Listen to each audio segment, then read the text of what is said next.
I got something special to share with you today, you know what I mean? But I'm gonna go ahead and kill two birds with one stone. You gotta pay attention out there. You know what I mean? You just can't be walking, whistling Dixie, you know what I mean?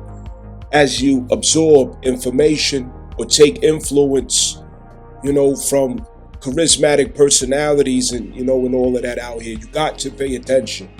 You have to question everything. You have to know what you know. You have to research. You know what I mean? You have to go the extra step to verify, to know what you thinking, and know what you're talking about, to know what you're weighing, to know what you're siding with, You really need to pay attention.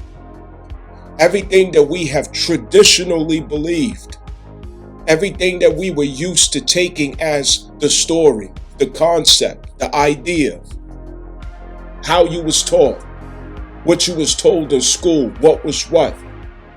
This is the time where the truth comes out. And the truth is most likely not going to agree with what you accepted or what you got comfortable with. This is the time to get uncomfortable, to remain vulnerable. And you should not be surprised as truth is revealed. You don't know who is who until you get used to siding with the truth and that discernment starts kicking in. This is a time where people are getting paid big bucks to keep you stupid, to keep you lost, to keep you looking at the picture upside down. Ain't no shame in it. You don't got to hold your head down and be ashamed, you know what I mean, that you fell for this or you fell for that. But you do have to take that as a sign that it's time to take it serious. It's time to take it serious. Your mind is something that you got to protect. And we have to use our intelligence. If you was born and raised in the United States of America, especially after the 80s and 90s, you do got something to be concerned about. Because it was a deliberate effort to make you a bunch of dumb motherfuckers walking around here. Dumb as a box of fucking rocks. Can't think your way out of a wet paper bag. It was a design. It was an agenda. It was a plan. And it worked very well for the most part. I'm not here to insult you. But I'm here to give you the burden that you don't have to get surprised with if you contemplate what I'm saying. If you contemplate what I'm saying, it's not going to smack you off guard when you're not looking. They want you to be dumb, stupid, ignorant, don't know nothing. Why you think our country is so full of entertainment, pastime, distractions, lust, and the access to all these things, abundance of access to all these things. Our greatness in this nation is really a lot of gas, a lot of narcissism, a lot of talk. But fundamentally, there's a lot we need to work on, and it's not going to happen unless we personally make those decisions in our life. Personally. I want my intelligence. I need my intelligence. I refuse to give my intelligence away. Do you have your intelligence? Do you have the ability to think critically, to rationalize, and to properly assimilate information, unpack information, go down rabbit holes in a Scorpio, algorithm of consciousness and recover the truth at the bottom? Do you have the ability to do that? Or are you just another walking fucking duck, running in the poles, licking the windows and picking your nose? The slow bus outside, beep beep, is waiting for you. You on a slow bus. So I know that it's offensive coming from me. I get it. But how much more offensive would it be if you didn't prepare yourself and think about these things?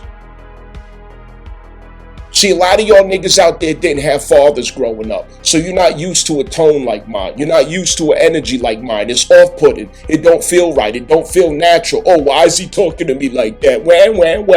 Because too many motherfuckers in America didn't have daddies. And that becomes the standard of culture, that we don't have a place in our spirit for the divine masculine.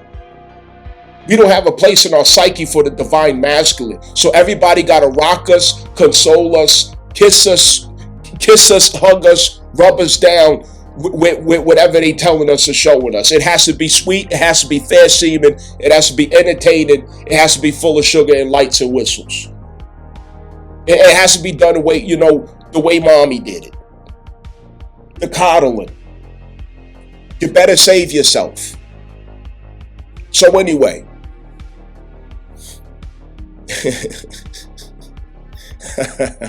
let's get into it, yeah? Every little bit counts. Every little bit makes a difference.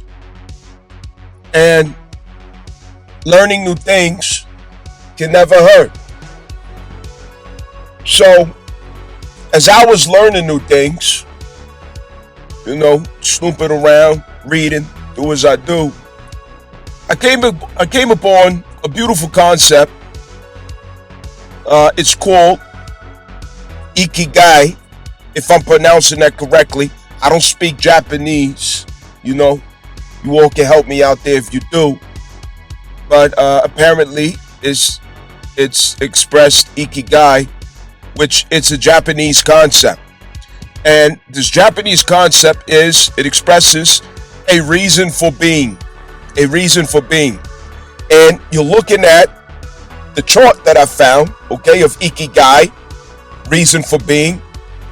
And as I was looking at the chart, it's like it all stood out to me, where I was able to see in an organized fashion that I didn't originate out of my own imagination and thoughts. So I was able to look from a detached disposition at an order or infrastructure, that somebody else designed. And I think it was a great way for me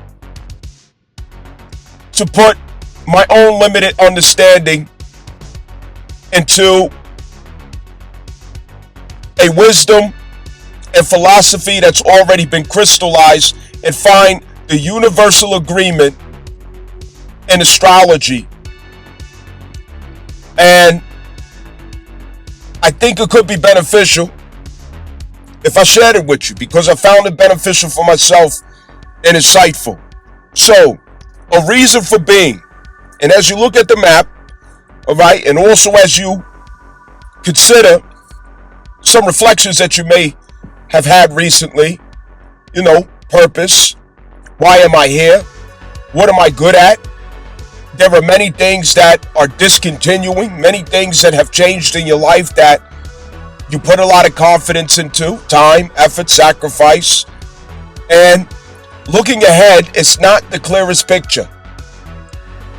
However, with a lot of experience at this point, with introspect and reflection and review, looking things over, it's little things like this that can really help to gain some confidence at exactly what we could expect ahead.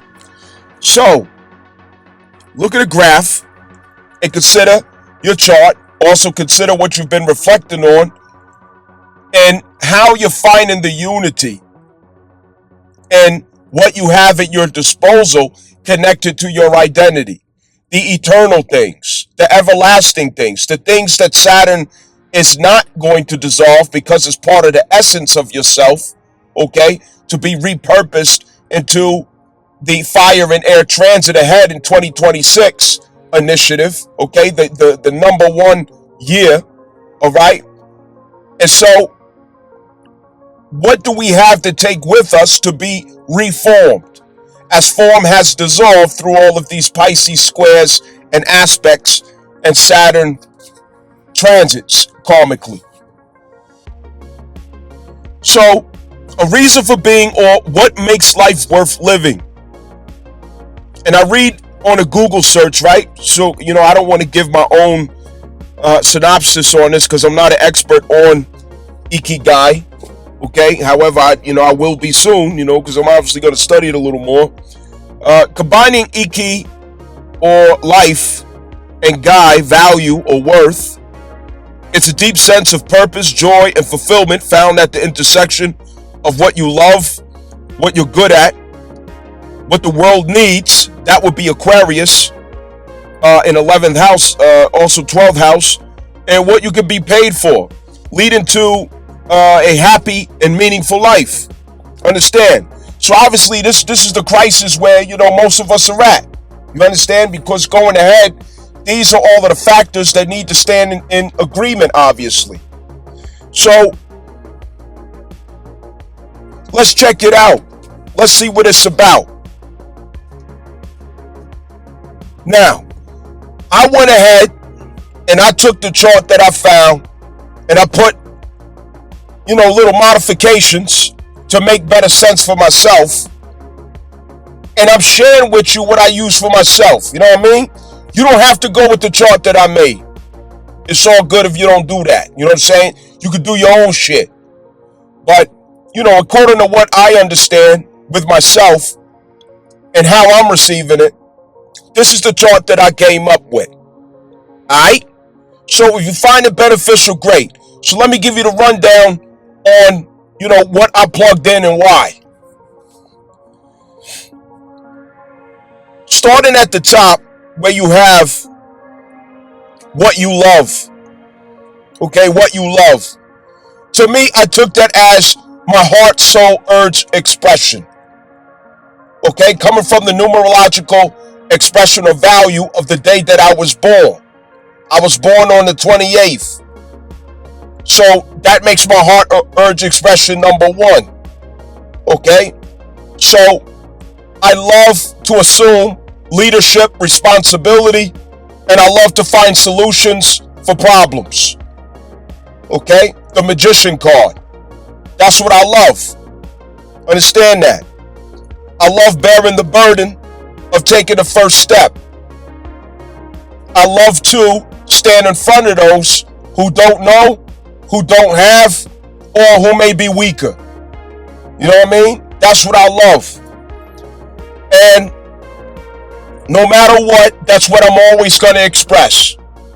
That's how I'm going to interpret who I am and what I'm doing and the reason why I'm doing it. Now, the mission, okay, the overlap here, mission, to me that goes with the life path. My mission, clarifying my mission. And my life path number is 9. Okay? So my life path is a pathway of completion. It is the grandfather's pathway. It is the grandmother's pathway. We have number 9 all throughout 2025. That's at the South Node Virgo. And it's a lesson of isolation, personal transformation, self-improvement. It's also a lesson of authenticity. It's a life path of prophethood. It is the priest or high priest pathway. It is a divine messenger. It is a life path or mission to find meaning, legacy, and culture that survives the detriment of Venus, that finds its way out of the arrest of Venus or illusions of Venus. It also is a means of personal transformation and lending of transformation to others through the power of Pluto. Okay, that number 9. What is true of Virgo stands true of Scorpio, which is the correlation between the number 9 Virgo South Node and Pluto, obviously through Scorpio. So if the number 9 is consistent with Virgo, it also is consistent with Scorpio, as they are the same energy, one upper, one lower. One rebirths and one resurrects. So the mission It's a spiritual mission and it's a humanitarian mission whose fruit and glory always ends at 11th and 12th house. Okay? Remember, there's a duality of both Virgo and Scorpio. One ends at the 11th house, one ends at the 12th house. Okay? One ends at the 11th house, one ends at the 12th house. The 12th house is more so of a spiritual service to humanity, and the 11th house is more so of a cultural service or significance to humanity. All right? Aquarius and Pisces. Understand that? So that will be the life path. What is your life path or mission? When we look at passion, passion is something that we recently were realigning with from an authentic acceptance or reclaim of ourselves. That will be most consistent with Sagittarius. Okay, your passion. That's more consistent with Sagittarius. So what does your Sagittarius placement, the embodiment of your truth, what does it say or suggest about what your passion is? What are you set on fire about? What do you consume with fiery passion and zeal about? What makes you feel zealous in your nature? All right? What are you passionate for? Now, what are you good at? Now, this could take many different turns or positions, okay? However, I decided that I would begin with what I'm good at from the 5th house. Why? Because the 5th house, it correlates to what I love, which always is going to match the heart, soul, urge expression, what inevitably I am going to do. In shadow and in light, it's what I am guaranteed to do, the heart, soul, urge expression. So the actual expression of that through the 5th house, the expression of the inner child, that is what you are good at. It gives you joy, it gives you fulfillment in doing so. So I decided to match what I'm good at with the 5th house. This also can go with the 2nd house, it could go with the 6th house, it could go with the 10th house, as well as your South Node. So there's no one single aspect that you're going to get insight from concerning this. All right? So, dance around a little bit with it. You know what I mean? Consider different things. But the 5th house is a good place to start at with what you're good at, because it is the expression of the inner child. It's the expression of the heart, soul, urge, vibration. Understand that? Now, profession. That, in general, would be the 10th house. In general, it would be the 10th house. Profession doesn't mean that you like doing it. It doesn't mean that it gives you joy, fulfillment. It doesn't mean that it's meaningful for you. Okay? However, it means that there is a range of destined occupations that you will take up, or professional works that you will take up according to your natal birth chart.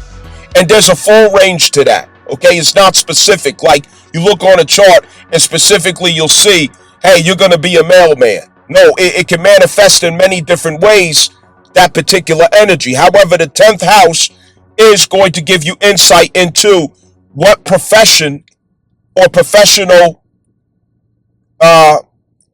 what energies would indicate appropriate professional arenas that are natural to your destiny. All right?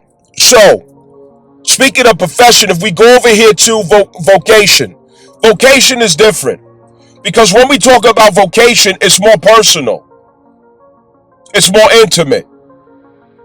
And it transcends more than just a professional role that you're playing, to get a check at the end of the week or the month. It's more so of your humanity is involved with it. Your identity is involved with it. And even at times, salvation is involved with it. Karma is involved with it. fulfillment and meaning or legacy is involved with that vocation. And that more so would go with the midheaven, okay? Because vocation is deeper than profession. You know what I'm saying? So that would be more so with the midheaven because it's more specific to your identity and destiny, okay? Not just the 10th house. The midheaven could go with the 9th house, the 10th house, or the 11th house, depending on who you are, okay? So that's another reason why I decided to put that with the midheaven, the vocation. You know what I'm saying? So look at yours and see what that's about so you can make comparisons, you know what I mean, and get some insight off of this. All right, check it out. What you could be paid for. I decided to go with the 2nd house for that. All right? It's the value that eternally is with you. No matter what, that's the value that you have to offer. You get paid for value and time that you're able to exchange for wages. You know?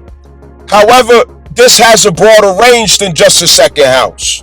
What you get paid for. Because what you get paid for, it could come from the 5th house. It could come from your South Node.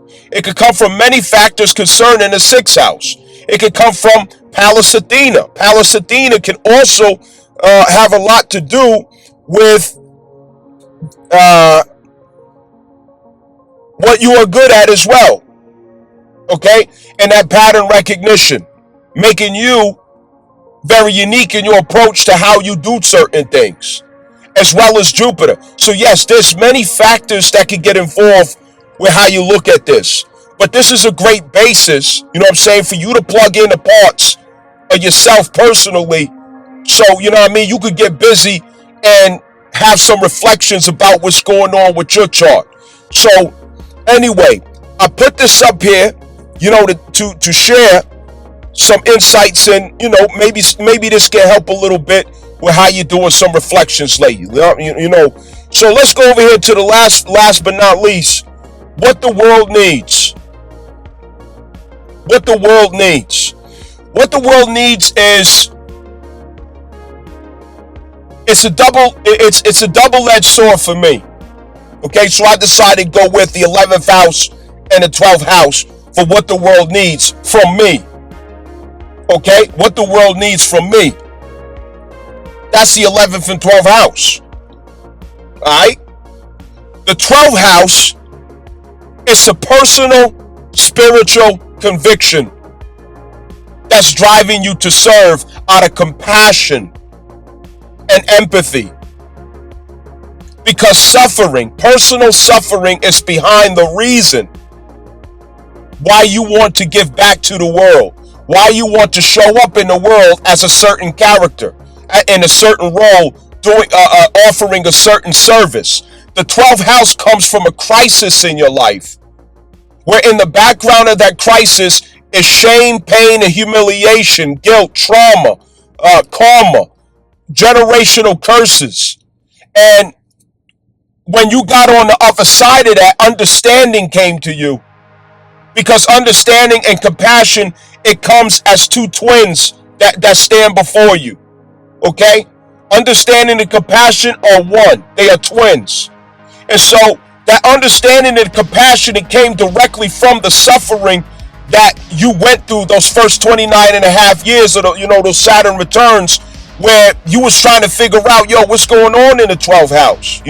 Why do I keep undoing myself? It's like an onion that gets peeled back layer after layer until you finally get down to the truth of, the essence of yourself and why you really was doing these things. How the subconscious activity and subconscious programming has been, leading you to do harm to yourself, to deny yourself of love, to hurt yourself, humiliate yourself, deprive yourself, set yourself back, okay? Sabotage, opportunities and circumstances that were probably good for you. Blame yourself, blame others. We know the drama and the trauma that we started out in life with, especially in our adolescence, in our early 20s. You know what I mean? And then you come full circle to start understanding what all of that really meant. And that there was healing that was to be done from that when you got to that rock bottom. And humiliation brought you to realize the power of humility. And that power of humility made you a student finally to life. And that's where you finally started to learn from life. And you started to learn from your mistakes. And you finally started to learn from misfortunes and setbacks and troubles and so on and so forth. And that's when life started to show you all of its signs. And you were able to read those signs esoterically of life and metaphysically of life. You know what I mean? And so the 12th house needs that from you. Okay?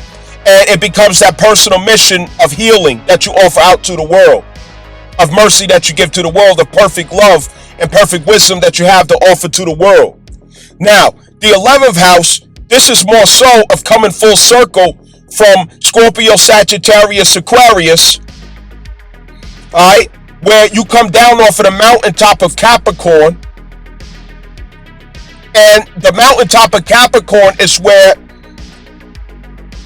you began on the other side of that mountain, at the bottom of the mountain, on the other side of it, which was Sagittarius. The fact that you realize there's a passion inside of you that's burning to meet experience so that you can know wisdom. You needed to know wisdom in the flame of passion of what you know is true about what your soul is or who your soul really is. And you had to have experience to bring in wisdom, you know, to confirm that passion or truth that you stand convicted with.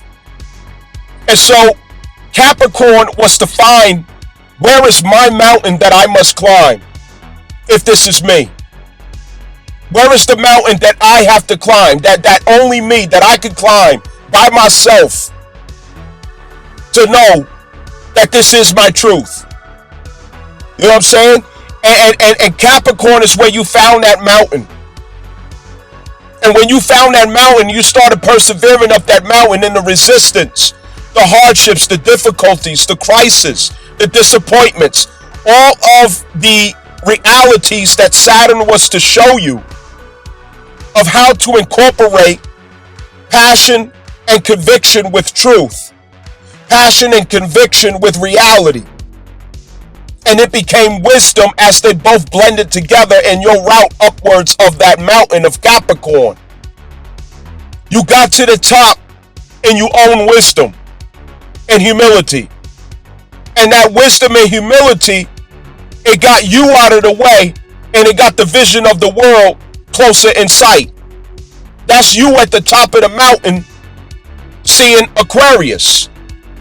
And on the way down from that mountain, you now have the gourd, the water gourd, to offer to humanity. And that is the 11th house, where you show up worth a damn, where you show up with something to offer, where you show up as a valuable embodiment of wisdom and experience that serves as another master builder of what we need to innovate into this world as a service. So the 11th and 12th house is what the world needs from me. So what does the world need from you? And it's going to be specific to your 11th house characteristics and 12th house characteristics, stories, themes, aspects, transits, planets, impulses, so on and so forth, and signs. You know what I mean? So that's a good way for you to understand that. So having said all of that, put all these pieces together for yourself. You know what I'm saying? I don't know, maybe you screenshot this or you edit it or draw it, you know what I'm saying, on the paper. You know, nothing is too extreme to study yourself. Do what you got to do to study yourself. Don't forget your children. Study your children too. Don't be fucking selfish. How about your fucking kids? Study them niggas. Study them little niggas too. You know what I mean? Study your children. Who do you love? Study who you love. Know who you love. So you can better help and assist and support who you love. You know what I mean? So with that being said, I hope that this can be a great way for you to, you know, cover some ground and make some progress. You know, I like to see your comments, you know, in the comment section. Tell me what you think, you know what I'm saying? Or as you try it out, you know, tell me what you see, what you learn, you know, different things like that. You know what I mean? I would love to hear that feedback. If you Also would like to go over this with me personally, behind the scenes, I'll be happy to. You know what I'm saying? We could schedule a session where we could go over, this personally behind the scenes. I could do a mock for you, you know what I'm saying, of your own chart, according to your own chart and what you got going on with this chart. You know what I'm saying? We could go over it together and break it down. You know what I'm saying? Whatever. You can schedule a session for that. One thing I love to do behind the scenes, if I could give you notes, if you need me to help you, to get some notes to study, cool. We could do that. You know what I'm saying? Get in touch with me so we can make that happen. You heard? But other than that, happy hunting. Study yourself. Know thyself. Be loving. Be full of love. Love people. Love others. Love yourself. You know what I'm saying? Be full of love. You heard?